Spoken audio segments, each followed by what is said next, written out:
2,400 acres, a frozen well, 2 hired hands, 161, 115. Sign today, or she leaves with them. No one there would believe what waited in the barn, a stranger who hadn't fired a gun in 2 years, watching 6 horses cross land that wasn't his, already deciding, quietly, that it was going to be defended anyway. That was the whole of it, really, if you wanted it in numbers. Everything that happened over the next 4 days in the Judith Basin, Montana Territory, in the brutal January of 1888, came down to that arithmetic. A widow's acreage against a rich man's patience, and which one was going to run out first. Verna Larson had been at the well since before first, light breaking ice with the flat of an axe so the stock could drink, when she saw the tracks cutting in from the east where no road ran. 6 horses, shod, moving unhurried, the pace of men who had done this kind of morning before, and weren't worried about being seen doing it.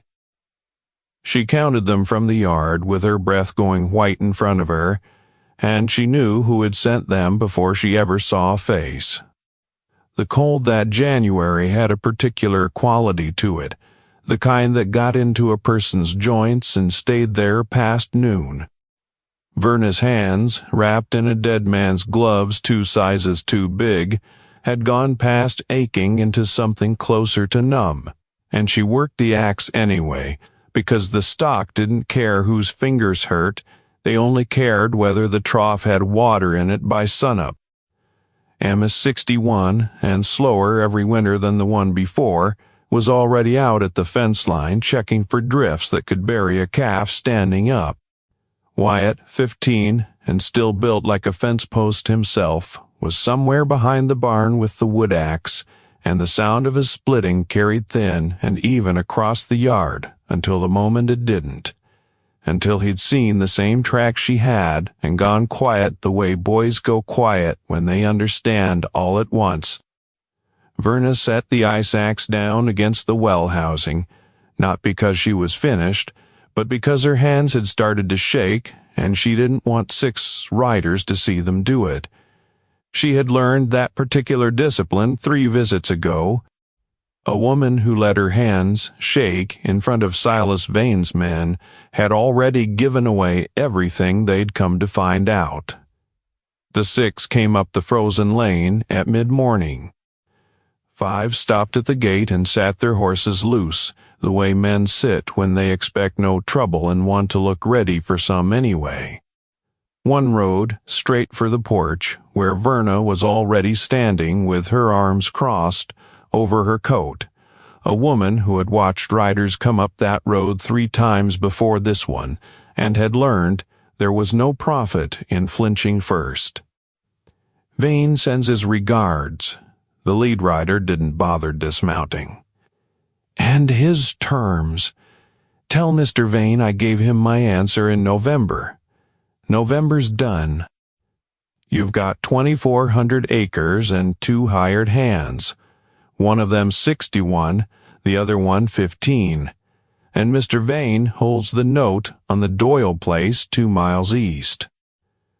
Come the 1st of June, he holds the note on this one, too. Unless something changes before then, he'd let that sit a moment, the way a man lets a debt sit before he collects on it. She's ours now, and he wasn't looking at the land at all. He nodded toward the window, where a smaller shape had just crossed behind the curtain. Josie, 14 years old, meant to stay inside, come to the glass anyway, because 14-year-olds do not, as a rule. Maybe the girl comes with us today, as a down payment on good faith. Maybe you sign instead. Your choice, ma'am. We'll wait. Verna did not look at the window. She had learned that much too, that looking was its own kind of answer. And she wasn't going to give this man any answer at all, not yet, not while her hands were shaking inside her coat sleeves, where he couldn't see them. She fixed her eyes instead on a point just past his left shoulder on the tree line beyond the gate, and made herself breathe in slow, even pulls, 4 counts in and 4 counts out, a trick her husband had taught her for calming spooked horses that worked, she'd found just as well on a woman standing her own ground. Behind her, through the thin wall of the house, she could hear Josie's breath catch and hold, and she thought, not for the first time that winter, that the cruelest part of Vane's whole arrangement wasn't the acreage at all. It was making a mother stand on a porch and do arithmetic with her daughter's name in the sum. Somewhere behind her, in the loft of the hay barn, a man she had met 2 days before lay flat on his stomach in the straw with his chin propped on his forearms, watching all 6 of them through a gap in the boards, doing the same arithmetic she was. If you had pressed Verna Larson, in that exact moment, to account for every threat Silas Vane's operation had made against her family since the previous September, she could have done it without pausing to think, the way another woman might recite a psalm learned young enough that the words came before the meaning did. She kept the ledger the way her late husband had kept the ranch's actual books, dates, names, numbers, nothing embellished, because embellishment was a luxury for people who weren't afraid. And Verna had stopped being able to afford that particular luxury. The first visit had come in September, 3 riders instead of 6. A man named Pruitt doing the talking that time, offering what he termed a fair buyout for land Vane's own paper, made clear Verna didn't legally have to sell for another 9 months.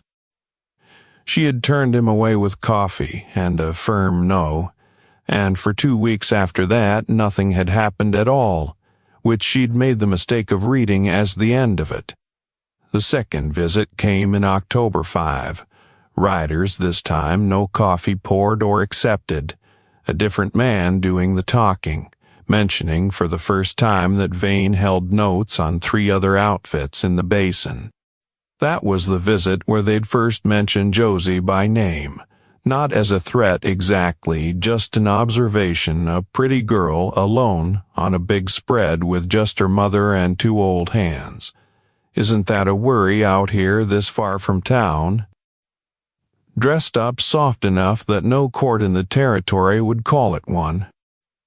The third visit, in December, had brought Judd Kestrel himself for the first time, and 6 riders instead of 5, and language that had stopped pretending to be anything but what it was. Signed by the new year, or arrangements would be made regarding the girl's welfare, that Verna would not enjoy discussing. She had wired the county sheriff after that one, a man named Odell who rode out 11 days later, well after the fact, took a report and made plain to her that unless somebody actually laid a hand on the girl, there wasn't a charge he could make stick, not against a man as careful with his own hands as Silas Vane had always been. And now this, the 4th visit, 6 riders, again, the same demand, dressed in the same patient cruelty, except this time there was a stranger in her hay loft who hadn't spoken much of anything in 2 days beyond had gone quiet, and still, in a way, it hadn't managed on any of the 3 visits before it. She didn't know why yet. She only knew the arithmetic had changed somehow, sometime in the last 48 hours, and she intended to find out exactly how before this particular morning was finished with her. By the winter of 1888, the open range in the Judith Basin was already fenced in every direction that mattered. The hard winter the year before, men still knew it as the Great Die-Up, using the name the way you'd use the name of somebody who'd wronged you on purpose, had broken ranchers by the 100, and a man named Silas Vane had built an entire second fortune out of that breaking. Vane didn't run cattle worth mentioning.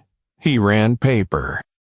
He bought up the notes of struggling outfits at a hard discount from banks eager to get bad debt off their books, and then he made those notes due in whatever season left a rancher least able to pay, deep winter, when herds were thin and cash was thinner, when a man's only choices were to sign or to watch his family starve out a Montana January with no roof guaranteed past March.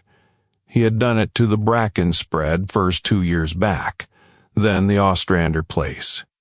Then he had bought the note on the Doyle homestead, the one the writer had just mentioned, like it was already ordinary business, though the Doyles were for the moment still on their own land. The Larson place was going to be the fourth actual taking if Vane had his way, and so far it was the only one where the widow hadn't put her name on his paper. What made the arrangement so difficult to fight wasn't cruelty alone. Cruelty, on its own, tends to draw a crowd of people willing to stand against it.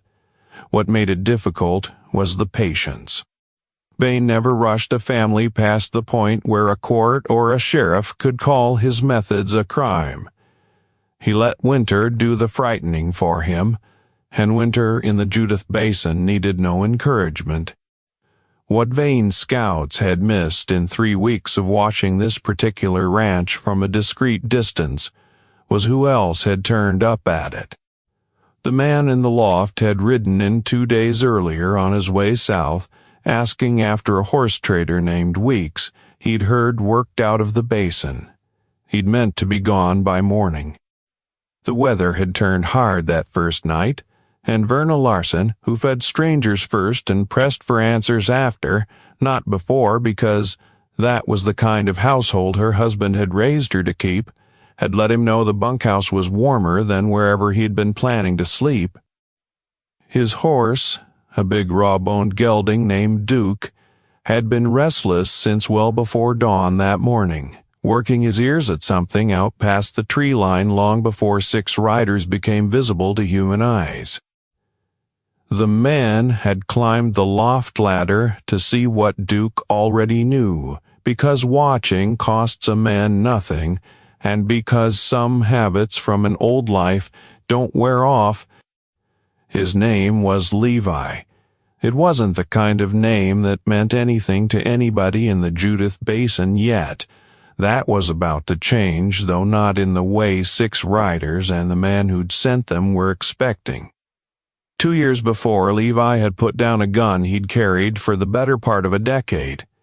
In a town in New Mexico territory, he never named out loud to anyone after a job that had gone the way too many of his jobs had started going by then, right in the narrowest, most technical sense, and wrong in every sense that actually mattered to him afterward.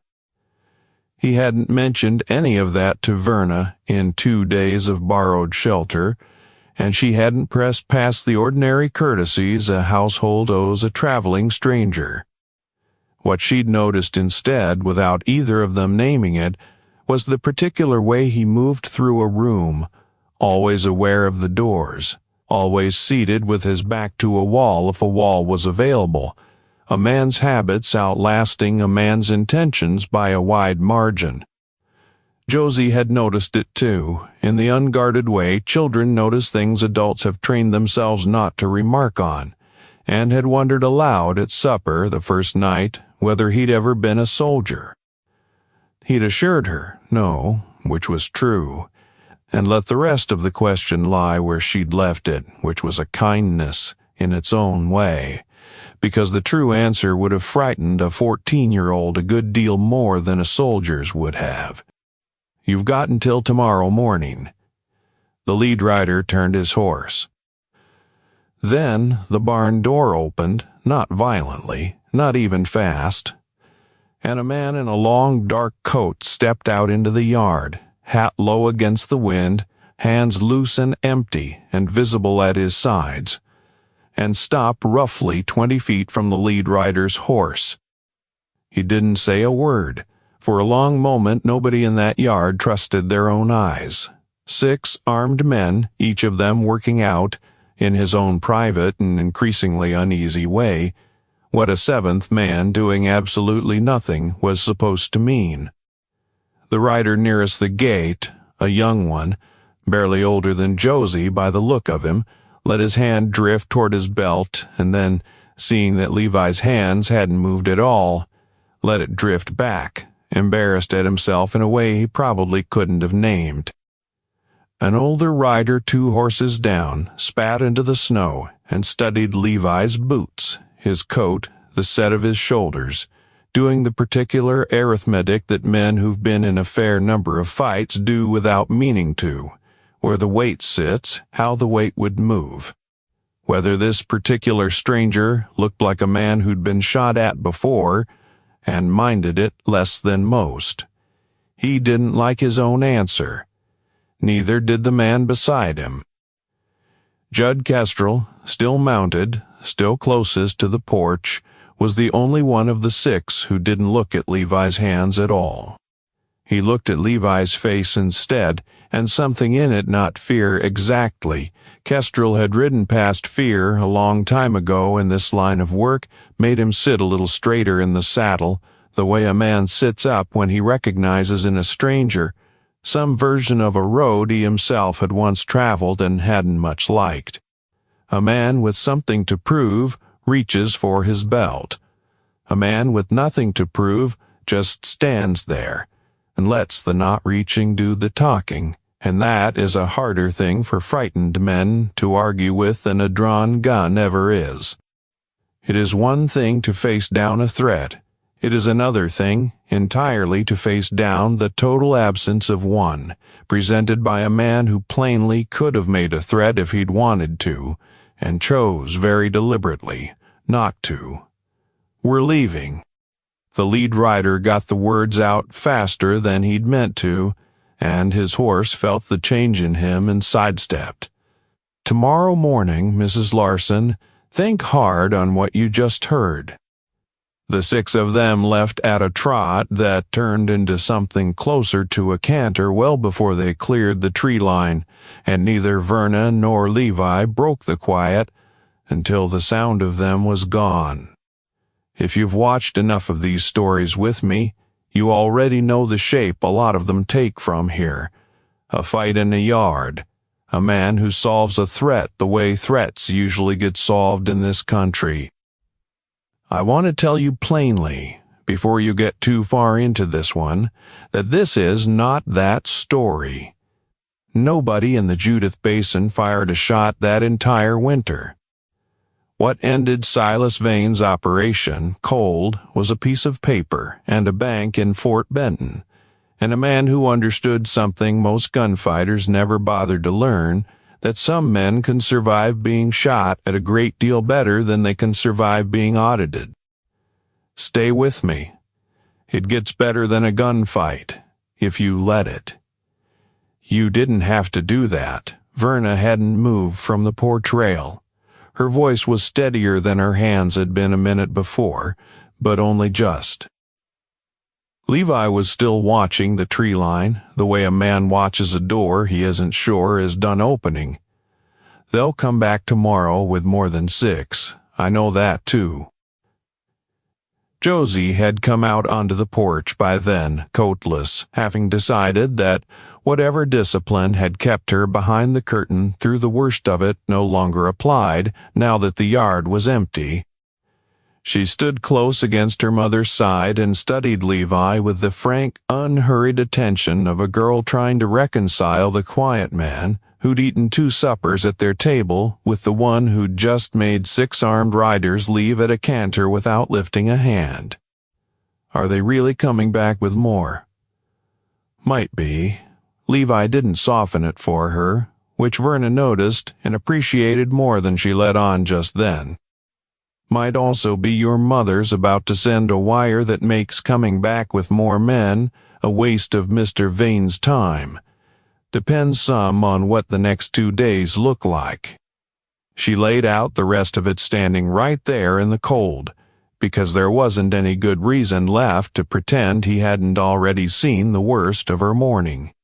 Vane had done this to the Brackens and the Ostranders, and now to the Doyles. And every time it had gone the same way, riders first, then a longer wait, then more riders, until the family in question decided a signature was cheaper than another winter of it. I've got until June on the note. He's not supposed to be able to call it early. But Silas Vane doesn't wait on supposed to. He's never had to. Nobody's ever made him. Vane's operation ran out of a place 2 days' ride north known as Iron Hollow, a converted army post he'd bought at auction for almost nothing after the garrison pulled out, and by every account Verna had gathered from neighbors who still had land left to gossip on, he kept 12 men on his payroll there, most of whom had never worked a rope in their lives. He's not a gunman. Never shot anybody, not personally, not once. Doesn't have to. He just makes certain the men who do the frightening can always say afterward, it was somebody else's idea, and his own hands stay clean enough to shake at church. The lead rider's name, she let him know, was Judd Kestrel. He'd been running Vane's collections for going on 3 years, and he was good at it in the particular way that men get good at cruelty when nobody ever makes them answer for it. She'd heard, secondhand, that Kestrel hadn't always been the kind of man who threatened 14-year-old girls for a living, that he'd come to the basin with a family of his own, once a wife who hadn't lasted the second winter, had extended forgiveness in exchange for a different kind of service.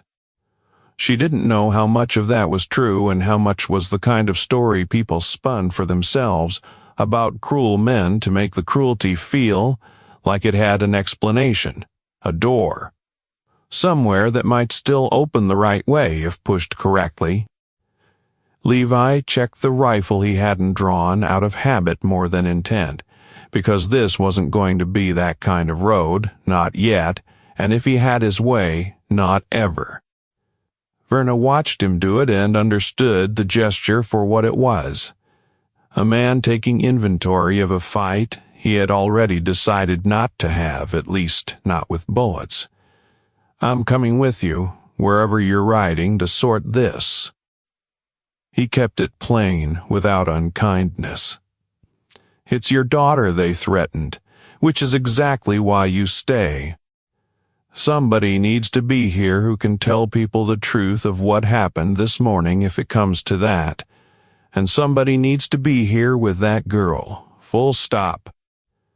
What I need you to do instead is send a wire, today, first thing to whatever bank actually holds your note. Ask them plainly, paid through when, callable when, by whose authority, in writing, because a man like Vane's entire trade runs on nobody ever asking the bank a direct question. Paper outlasts threats, Mrs. Larson. And paper is the one thing a lawman, or a banker with a conscience, has to read whether he wants to or not. She looked at him a long moment in the cold, this stranger who'd slept in her bunkhouse 2 nights, and just talked 6 armed men into a canter without lifting a hand. Who are you exactly? Somebody who used to fix these things a different way.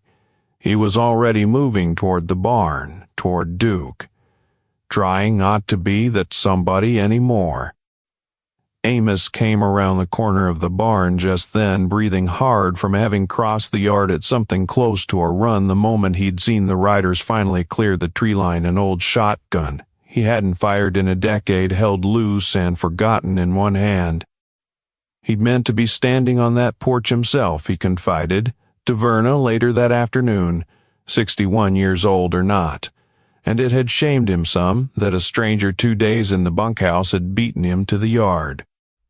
Verna assured him plainly there was no shame in an old man arriving a minute late to a fight that a wiser man had ended without firing a shot at all, and Amos, turning that over, decided eventually to let himself believe her. If you're the kind of viewer who's stuck with a story this far because you like watching somebody finally stand up for a family that's been pushed around too long, There's a good way to see stories like this one before almost anyone else does. Become a channel member, tap join beside the channel name right under the video. It takes about 10 seconds, and it keeps Verna's kind of story coming. 2 days north, through country that got colder and emptier with every mile, Levi learned exactly how far Silas Vane's shadow had already spread across the Judith Basin, farther than even Verna had guessed, farther than the 4 ranches she'd named out loud that morning. The Doyle place came first 2 miles east and then north along a fence line still standing straight and true, the mark of a family that hadn't given up on the work yet, even with a stranger's note sitting over their heads like weather. Levi slowed Duke to a walk passing it, close enough to see a boy not much older than Wyatt, forking hay into a lean, thin herd's worth of feed troughs, close enough to see a woman on the porch watching him ride by with the particular wariness of somebody who'd learned, this winter. He didn't stop. There wasn't time to explain himself to a family who had every reason not to trust a stranger on a strange horse. And the Doyles, unlike 2 other places he'd passed before nightfall, still had something left to lose that a stranger's carelessness could cost them. The Ostrander place came 4 hours later, and there was nothing careful left to be about it, because there was nothing left there for carelessness to threaten. The house stood with its door hanging open, on one hinge. Snow drifted a foot deep across what had been a kitchen floor, curtains still hanging in the windows, and gone gray and stiff with cold and neglect, the particular kind of ruin that happens fast when a family leaves in a hurry and slow after that. Weather finishing what fear started. A child's rag doll lay half-buried in a drift near the porch steps, close enough to the door that Levi understood, without anyone telling him, that it had been dropped in the leaving, not left on purpose. The kind of detail a family doesn't notice is missing until they're 40 miles gone and it's too late and too cold to go back for it. He didn't dismount. There was nothing at the Ostrander place that needed a living man's attention anymore, only the kind of quiet that settles over a home once the people who made it a home have stopped believing they'll ever come back to it. The bracken spread, another 6 miles on, carried the oldest version of the same story, weathered enough by 2 winters that it had started to look less like a tragedy and more like a fact of the landscape, a ruin the same as any other ruin. A barn roof caved in on one corner, where the snow load had finally won an argument nobody had been left to fight. A hand-lettered sign nailed to the gatepost, gone so faded by weather that Levi had to get close to read it at all.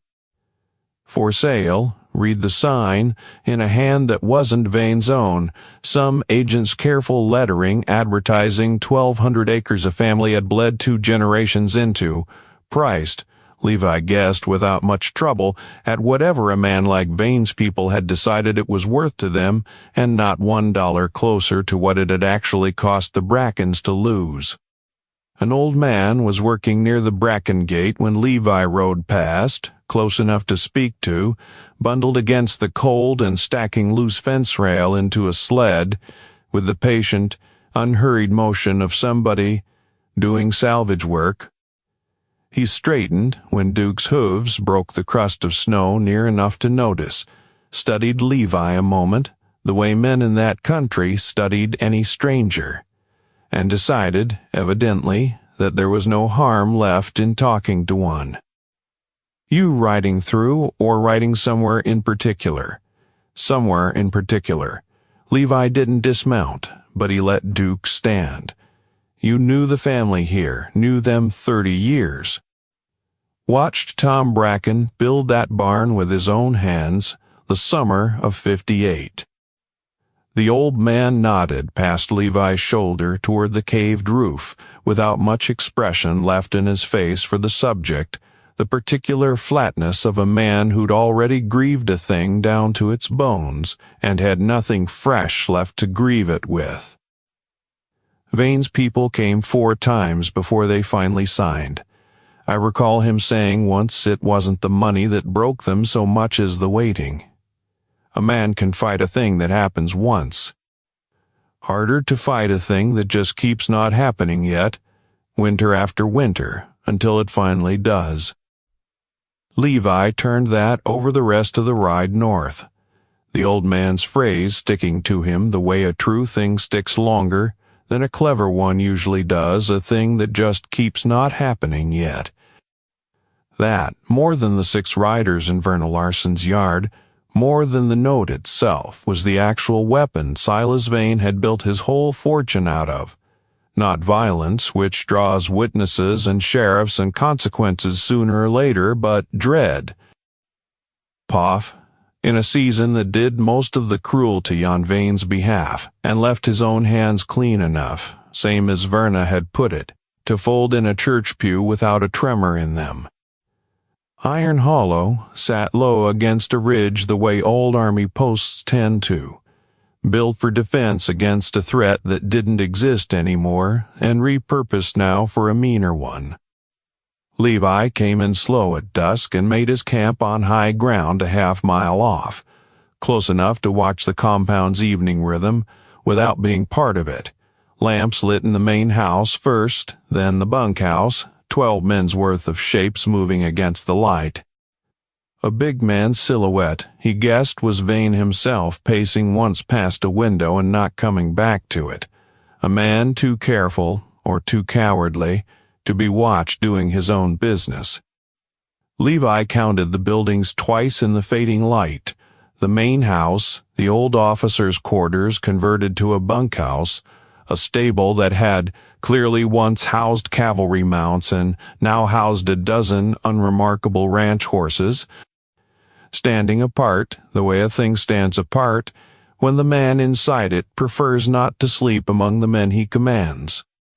An hour after full dark, a single rider left the compound alone, angling toward that line shack, a man who slept apart from the others when he wasn't needed in the main house. Levi already had a fair guess who that would be. He gave the rider a 10-minute head start, then followed on foot, leaving Duke picketed on the ridge, because a horse announces a man's arrival about as loud as anything can in open country at night. The line shack had one window, uncurtained, throwing a low square of lamplight onto the snow. Levi crossed the last 30 yards without hurrying, because hurrying is the thing that makes noise, and knocked once before letting himself in. Evening. He kept his hands where the man at the table could see them, same as he had in the yard that morning. Judd Kestrel's hand went for the pistol lying beside his plate. Pure habit, the reflex of a man who'd made enemies in this line of work and knew it, and stopped there, because the stranger filling his doorway hadn't drawn a thing, and something about that stillness made drawing first feel, suddenly, like the wrong move. You rode 2 days to find me out here. I rode 2 days because tomorrow morning your boss's men are supposed to take a 14-year-old girl off her mother's porch as a down payment on a debt he isn't legally owed yet. Levi stayed near the door, unhurried, letting the shack's own quiet do some of the work the silence in the yard had done that morning. You're going to write down everything Vane instructed you to say to that widow, the girl, the deadline, the 61 and the 15, all of it in your own hand, and you're going to sign your name to the bottom of it. Then the 2 of us are going to ride to Fort Benton, and you're going to tell the Merchants' Bank exactly how Silas Vane's operation has been running under their name, because I have a strong suspicion the bank doesn't know. He'll have me killed if I write that down. He'll have you killed eventually regardless, once he's finished needing you. Men like Vane don't keep witnesses around past their usefulness. They retire them, one way or another. Levi let the quiet sit a moment, the same trick he'd used in the yard that morning. This way, at least, you're useful to somebody who's going to remember you did the right thing once in your life. Your choice, Mr. Kestrel. I'll wait. Kestrel didn't answer right away. He got up instead, crossed to the small iron stove in the corner, fed it a stick of split wood. He didn't need to feed it, the particular busy work of a man buying himself thinking room in a conversation he'd already lost the thread of. You know how a man ends up doing this kind of work. It isn't because he wakes up one morning wanting to frighten widows. He kept his back to the door while he said it, watching the stove door instead of the stranger who'd walked into his shack uninvited. I owed Vane $1,100 once, on a note he bought cheap the same way he buys all of them, and he put it to me plain. Collect for me 3 years, and we're square, and nobody comes for your wife's grave to settle what's left owing on it. I didn't ask what he meant by that last part. Didn't much want to know. And now the 3 years are almost up, and every ranch I've stood a yard in front of has had a face on it I try not to remember come the next morning. He turned around then, finally, and there was something in his expression that hadn't been in it that morning on Verna Larson's porch. Something closer to a man setting down a weight he'd been carrying so long he'd half forgotten it was a weight at all. You understand, I've got nothing left after this. No job, no boss, likely, no welcome anywhere. In this territory, once word gets round, you'll have something better than a job. Levi's voice didn't change, didn't soften, but it didn't harden either. You'll have a morning where a 14-year-old girl doesn't get put on a horse against her mother's will because of a debt her family didn't actually owe yet. Some men go their whole lives without ever getting handed a morning like that one. I'm offering it to you, plain Mr. Kestrel, and I'm not offering it twice. It took Kestrel the better part of 20 minutes, a stub of pencil, and 3 false starts to write it, the girl, the down payment language, the 61 and the 15. The note he'd been led to believe was already callable when it plainly wasn't. 4 other ranches named in his own crooked handwriting before the Larson place. The $1,100 debt and the arrangement Vane had proposed in exchange for it, because Levi had made plain to him that the bank would want to understand not just what Kestrel had done, but why a man does a thing like that in the first place. He signed it at the bottom, with a hand that wasn't entirely steady. Levi folded the paper into his coat like it weighed more than it did, because in every way that mattered, it did. They rode for Fort Benton that night, through country turning gray with the first hint of a false dawn, Kestrel silent for most of it in a particular way of a man who has just discovered which side of a fence he actually wants to be standing on. Twice he opened his mouth like he meant to say something, and twice he closed it again, and Levi let him keep his own counsel both times, because a man doesn't need company for the particular reckoning Kestrel was riding through just then. The Merchants' Bank of Fort Benton opened its doors at 8 o'clock. By 9, its president, a careful, spectacled man named Cyrus Steekins, the sort who balanced his own ledgers twice before trusting a clerk with them, was reading Judd Kestrel's signed statement with the particular pallor of a man realizing his institution's good name had been doing work he would never in his life have knowingly approved. He read it once through quickly, the way a man reads bad news the first time, mostly to confirm how bad it actually was, and then a second time, slowly, with a pencil in hand, underlining names.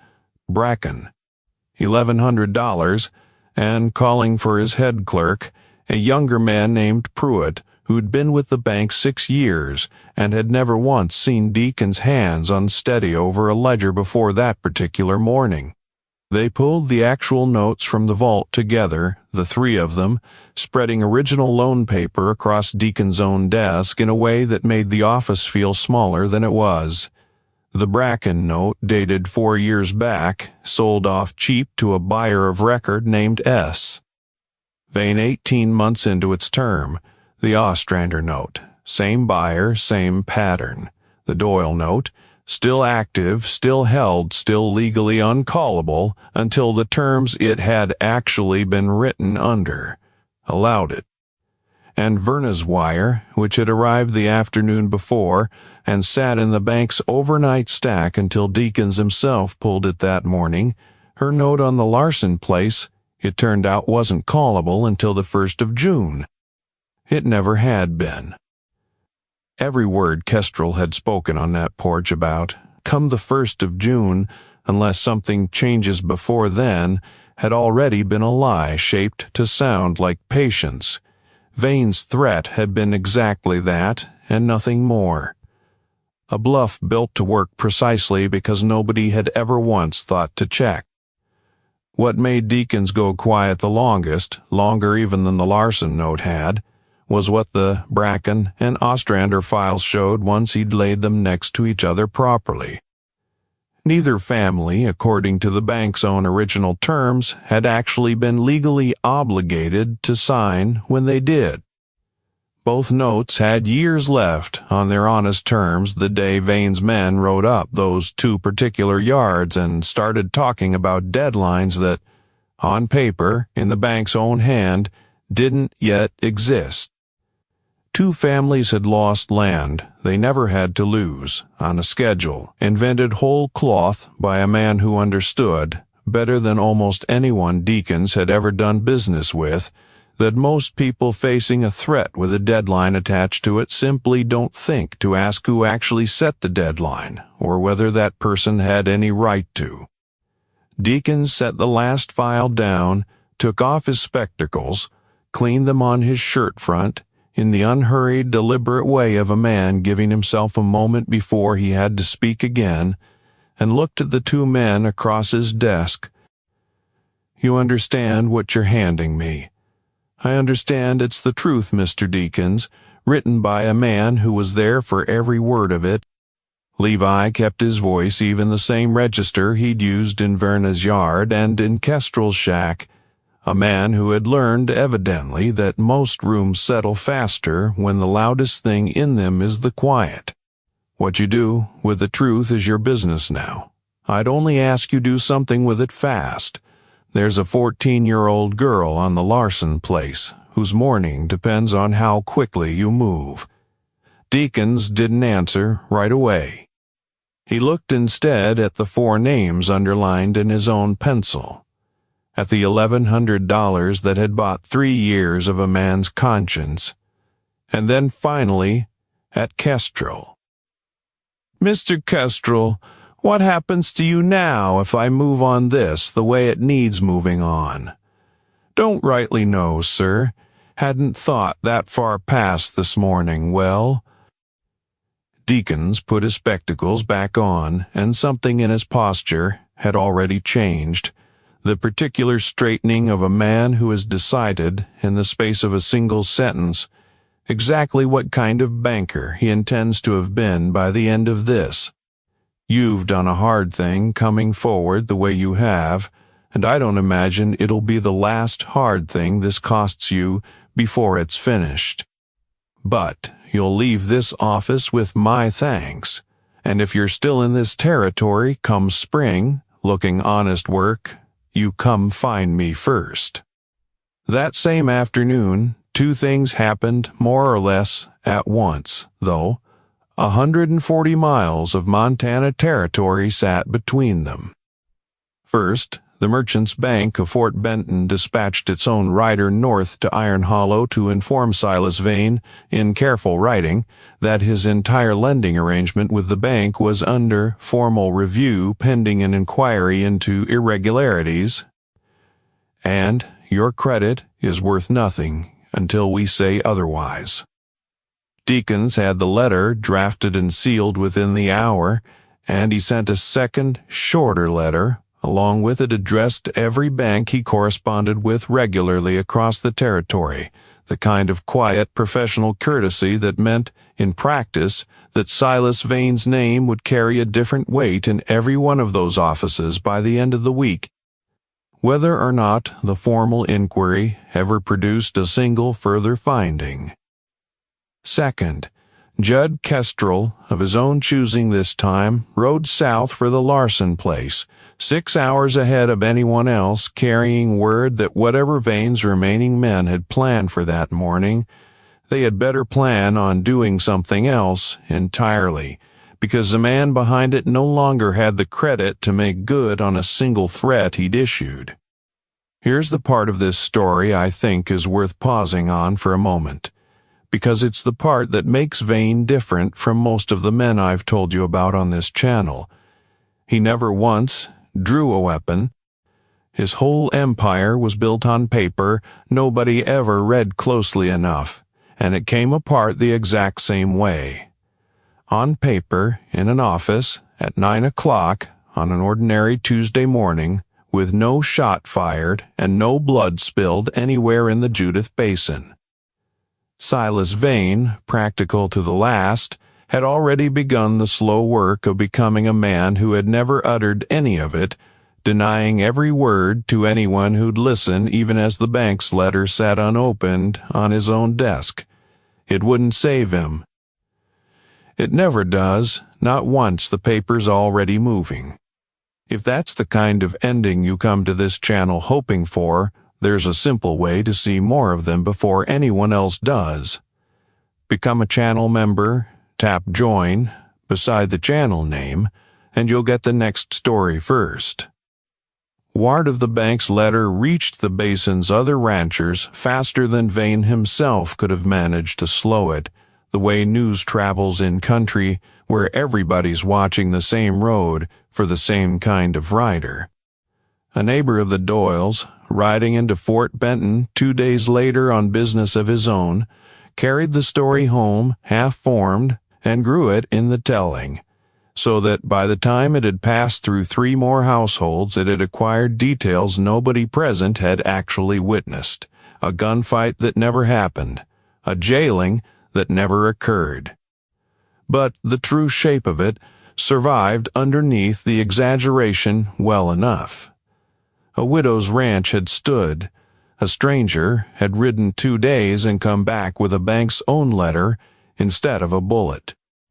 Silas Vane's credit was finished, and with it, however it had actually happened, the particular dread that had sat over 4 ranches in that valley for going on 2 years, finally, quietly began to lift.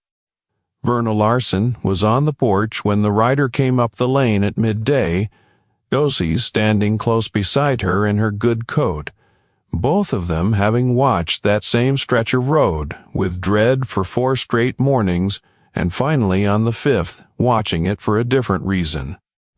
Amos stood a little apart from them near the porch steps, the old shotgun leaning forgotten against the rail behind him, and Wyatt had climbed the fence rail for a better view the moment the first shape appeared on the horizon, too young yet to have learned the particular discipline. It wasn't Vane's men. It was Levi, with Kestrel a length behind him, and behind the 2 of them, nothing, no column of riders, no ultimatum, nothing at all coming up that road but the 2 men themselves and a long stretch of empty winter light. You went and made a bank president do your fighting for you. Verna came down off the porch steps to meet him, some of the iron gone out of her shoulders for the first time in days. Wasn't fighting, just paperwork. Levi swung down off Duke, stiff from 2 days and 2 nights, mostly spent in the saddle. Vane's the kind of man who can survive a gunfight standing in his own front yard. The bank's pulling his credit starting today, and without that credit behind him, he can't call anybody else's note early, not the Doyles, not anybody's. Won't put him in a jail cell, Men like him rarely end up there, more's the pity, and I won't pretend that's a fair outcome. But it ends what he's been doing to this valley, today, this hour. It won't get the Brackens their land back. Or the Ostranders. Verna kept it quiet, not an accusation, just as a fact she needed spoken out loud once by somebody. No, it won't. Some things don't get fixed just because the man behind them finally does.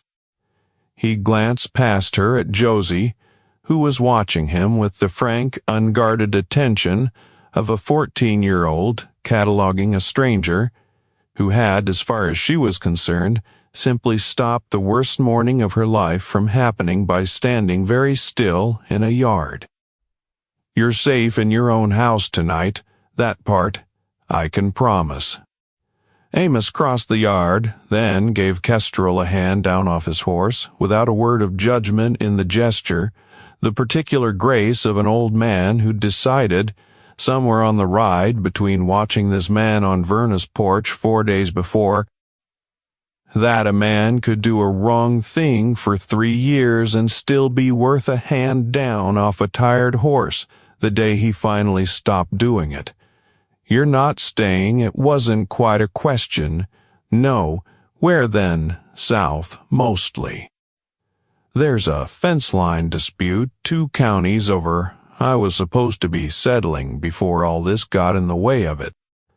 He was already checking Duke's cinch, the particular unhurried motion of a man who genuinely intended to leave and wasn't performing the leaving for anybody's benefit. Josie found her voice for the first time since he'd ridden up, her voice smaller than the question probably deserved. Will we see you again?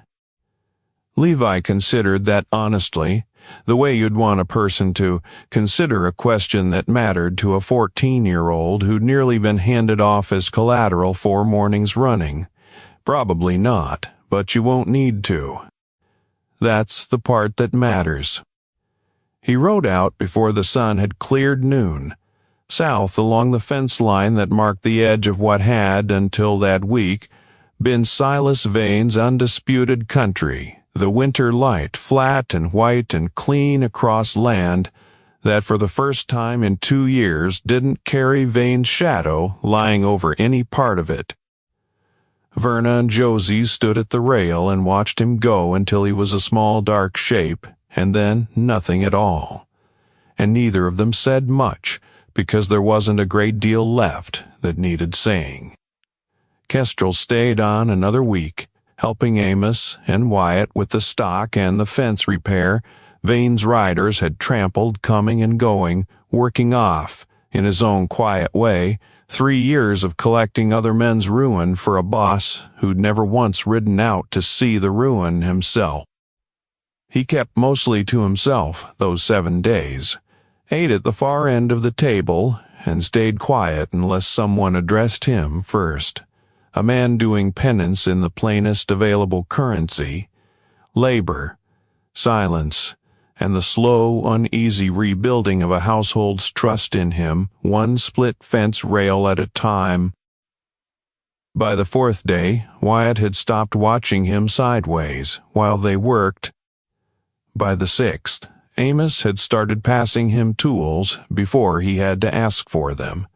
The small, unremarkable courtesy that means, in ranching country, more than any speech of forgiveness ever could. He left in the spring for somewhere nobody at the Larson place ever heard mention of again, Fort Benton, by one guess, to see whether Cyrus Deakins had meant what he'd promised, and Vernon never pressed him to explain himself further than the one signed statement already had, because some debts, once paid honestly, don't need collecting twice. Silas Vane's operation didn't survive the season. Without the bank's credit behind him, the note he held on the Doyle place quietly reverted to terms the family could actually meet. And the Doyles kept their land, thin herd and all, through that winter and the 2 after it. Vane himself sold what remained of Iron Hollow within the year to a cattle syndicate that, by every account, ran it a great deal more honestly than he ever had. He never went to prison. Nobody who knew the full story in the Judith Basin ever thought that was quite fair, and I won't stand here and tell you it was.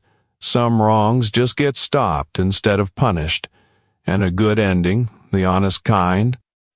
What mattered in the end was a road that used to bring 6 armed riders up to a widow's porch every few weeks, and simply stopped bringing them.